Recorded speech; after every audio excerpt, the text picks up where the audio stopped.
Olá, eu sou Roberto Matheus da Costa, você está no canal Mais Uma Voz e este é o Seminário Babilônia Antiga e Moderna. Se você não é inscrito nesse canal, faça a sua inscrição, nos ajude fazendo a sua inscrição, ativando o sino das notificações para você receber os próximos vídeos desse seminário e de outros que disponibilizamos aqui no canal. Deixe seus comentários aí embaixo, ao final do vídeo, o que você achou, muito importante para a gente. Não deixe de comentar, é muito importante mesmo. E se você quiser ajudar a manter esse canal, o link do Apoia-se está aí embaixo também para você nos ajudar. Não deixe de nos apoiar. É muito importante o seu apoio para a gente continuar esse trabalho. No último vídeo do seminário, nós paramos nesse slide, onde abordamos as diversas interpretações aí dessas 7 cabeças, envolvendo outros reinos. Mas apontamos aí que essa interpretação tem um ponto muito fraco, porque essas outras nações, elas não são cabeças, elas são outras bestas. Vamos analisar aqui então, no próximo slide, um pouco melhor a respeito dos 7 reis. Pelo que vimos, há muita divergência sobre quem seriam esses 7 reis. As teorias apresentadas, contudo, demonstram que a crença de que esses reis são nações, impérios passados é muito forte. É muito forte a crença nisso, né? Muitas pessoas creem nisso. E muitos intérpretes apontam várias hipóteses envolvendo nações, impérios passados. No entanto, essas afirmações são insuficientes por si só, como veremos mais adiante. Então, a Babilônia, né, como nós apresentamos, ela foi de 606 a.C. a 539 a.C. Foi uma besta. Ela não é uma cabeça, ela foi uma besta. A Medo-Pérsia, de 538 a.C. a 331 a.C. Também foi outra besta. A Grécia, de 331 a.C. a 168 a.C. Também tinha 4 cabeças. Olha, ela tinha 4 cabeças. E Roma, de 168 a.C. a 476 d.C. É interessante analisar que na primeira fase de Roma, quando da profecia de Daniel, Daniel não colocou essa besta como tendo 7 cabeças. Ela aparece como tendo 7 cabeças apenas lá em Apocalipse, né? Então, na sua primeira fase, a sua fase pagã, ela tinha apenas uma cabeça e 10 chifres, né? Existem incoerências nas interpretações que afirmam que os 7 reis são nações do passado, porque esses reis deveriam surgir da própria besta. Isso é, do 4º animal na sequência profética, que é Roma. O problema da interpretação dos autores citados no slide anterior é que as nações mencionadas não são cabeças, são, contudo, outras bestas, animais. Tá certo, meus amados? Como nós já dissemos. Por exemplo, a Babilônia não é uma cabeça, é um animal. O leão, né? Em Daniel 7, verso 4, vem dizendo. Igualmente, a Medo-Pérsia e Grécia não são cabeças, são animais, o urso e o leopardo, né? O urso é a Medo-Pérsia e o leopardo a Grécia, Daniel 7, verso 5 e verso 6. Vamos então aqui no próximo slide, descerrando as cortinas da profecia, analisar um pouco melhor também a respeito da interpretação dada aí pelo Urias Smith, no livro Daniel e Apocalipse, né? As 7 cabeças. Então, no livro, aí na página 457, vem dizendo que disse primeiro que as 7 cabeças são 7 montes, e depois 7 reis. As 7 cabeças são 7 montes, são também 7 reis, e assim são identificados as cabeças, os montes e os reis. O anjo disse mais, dos quais caíram 5 reis ou desapareceram. Logo diz, um rei existe, isto é, o 6º que estava então reinando. O outro ainda não chegou e quando chegar tem de durar pouco.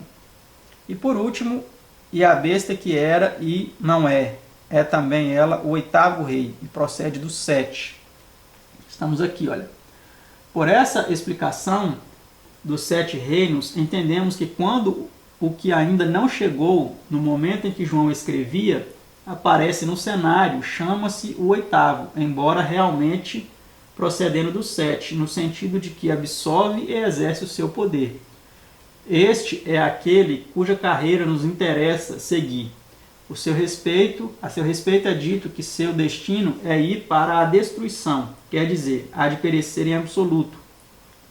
As 7 formas de governo pelas quais passou o Império Romano foram... Aí aqui ele dá essa interpretação de quem são esses 7 reis, ou 7 formas de governo, né? Realeza, consulado, decemvirato, ditadura, triunvirato, império e papado. Os 5 primeiros tinham desaparecido no tempo de João. Ele estava vivendo no tempo do império, sendo que mais 2 formas de governo se levantariam depois. Uma continuaria por um curto período, e daí não ser usualmente mencionada entre as cabeças. Então nós continuaremos alguns slides à frente, analisando essa profecia aqui, tá? Então vamos analisar aqui, didaticamente, os 7 reis, tá? Que as 7 cabeças é dito que elas são 7 reis. Então, de acordo com a interpretação de Urias Smith, o primeiro é a realeza, ou seja, a monarquia, né, que foi a primeira fase aí de governo do Império Romano. O segundo, consulado, foi os cônsules, né? Terceiro, decemvirato. Quarto, ditadura. Quinto, triunvirato. Sexto, império. E sétimo, papado.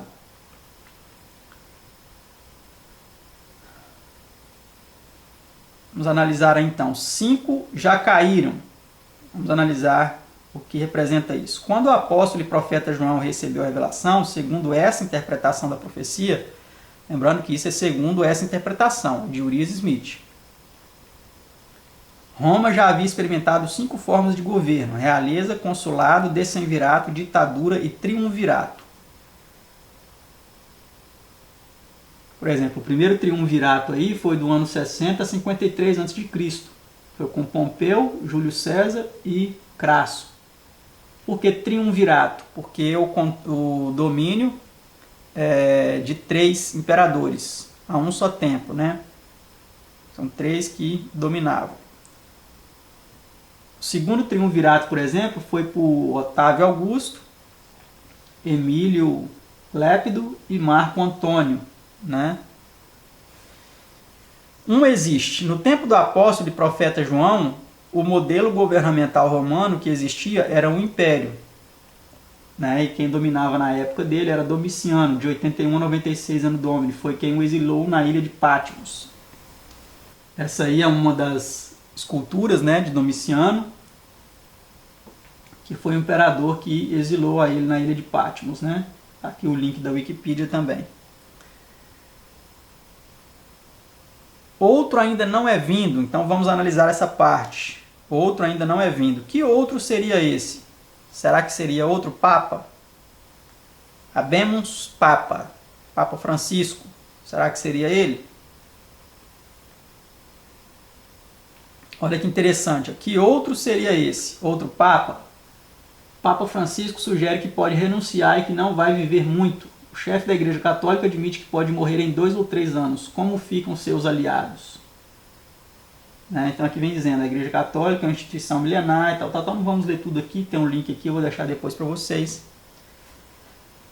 Então muitos pegam essa parte, né, que ele falou, sei que vou durar pouco tempo, diz Papa Francisco. E aí no Apocalipse eles vê, outro ainda não é vindo e quando vier convém que dure pouco tempo. Aí muitos estão apontando como sendo ele, né, esse que vai durar pouco tempo. Apesar dessa profecia ser o pontificado, essa profecia entre aspas, né, porque ele não é profeta, apesar dessa profecia entre aspas, seu pontificado já dura mais de 6 anos. E isso em novembro de 2019, que esse slide aqui foi preparado, né? Em novembro de 2019 já tinha mais de 6 anos. Quando ele disse isso aqui era em 2014, já estamos em 2020. Então, quer dizer, ele está durando, essa profecia não está se cumprindo, né? já durou bem mais que os outros lá, daquele esqueminha dos 7 reis que é feito. Teve um que durou 33 dias, se eu não me engano, foi o João Paulo I, né? Vamos continuar analisando aí aquela profecia de Urias Smith. Mas duas formas de governo se levantariam depois. Uma continuaria por um curto período, e daí não ser usualmente mencionada entre as cabeças, enquanto a última, que é chamada a sétima, na verdade é a oitava. A cabeça que sucederia a imperial e durar pouco não podia ser a papal, porque esta continuou por muito mais tempo que as anteriores juntas. Então olha que interessante esse detalhe. Essa que é dita que duraria pouco tempo, muitos colocam como sendo a primeira fase de Roma papal, mas essa fase durou muito tempo, né? Ou como sendo a fase de Roma papal ferida, né? Enfim, portanto entendemos que a cabeça papal é a oitava e que uma cabeça de curta duração interveio entre a imperial e a papal. Como cumprimento, lemos que depois de a imperial ter sido abolida, houve um governador de cerca de 60 anos que governou Roma sob o título de Exarca de Ravenna. Assim temos o elo que une as cabeças imperial e papal. Então depois nós vamos analisar essa questão da Exarca de Ravenna, esses 60 anos, né? Vamos analisar um pouco mais pormenorizadamente na história, né? Já demonstramos que esta besta simboliza o poder civil, que de acordo com o relato que nos ocupa, passa por 7 fases, representadas também pela besta semelhante ao leopardo, mencionada em Apocalipse 13, até que aparece uma oitava, que continua até o fim. Visto que já mostramos que Roma papal desenvolveu-se de Roma pagã e a sucedeu, temos que concluir que a oitava cabeça, que procedia das 7 e finalmente exerce o seu poder, representa o papado e sua mistura de doutrinas chamadas cristãs com superstições e ritos do paganismo. Então nós vamos parar por aqui o vídeo, né? Já passamos de 10 minutos aí. Nós nos propomos fazer cada vídeo desse seminário de 10 minutos. E no próximo a gente continua analisando a respeito do exarcado de Ravenna, né? Aqui o Urias Smith ele coloca como esse exarcado de Ravenna ter sido um governador que por cerca de 60 anos governou Roma, né? Mas depois nós vamos olhar outras fontes a respeito disso para ver mais alguns detalhes. Então até o nosso próximo vídeo, se Deus quiser. Deus abençoe a todos.